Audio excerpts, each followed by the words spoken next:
নমস্কার বন্ধুরা। তো আমি আজকে একটা হেলদি রেসিপি নিয়ে এসেছি। তো কাবুলি চানাগুলোকে ভিজিয়ে সেদ্ধ করে নিয়েছি।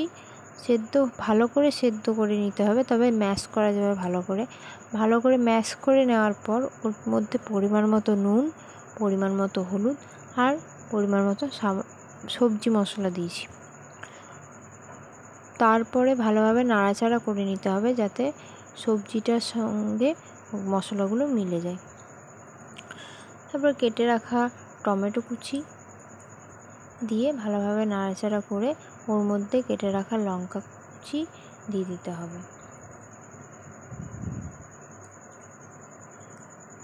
তারপরে একটু ভালো করে ফুটে এলে উপর থেকে কাঁচা সর্ষের তেলটা দিলে ভালো হয়, কাঁচা সর্ষের তেল দিয়ে দিয়েছি। ভালোভাবে একটু ফুটাতে হবে যাতে সবজির যে মশলাগুলো দিয়েছি সেগুলো যাতে গন্ধটা না ছাড়ে, কারণ ওগুলো তো আমরা তেলে ভেজে দিইনি, গন্ধটা ছাড়লে খারাপ লাগবে।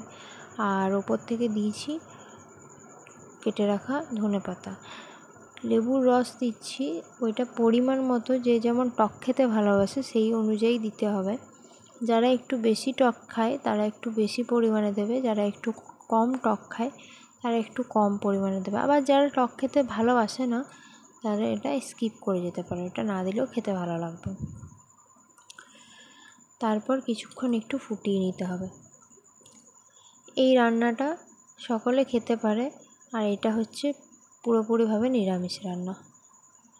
তো ওপর থেকে নামিয়ে নিয়ে ওপর থেকে শসা কুচি, ধনেপাতা কুচি দিয়ে দিচ্ছি।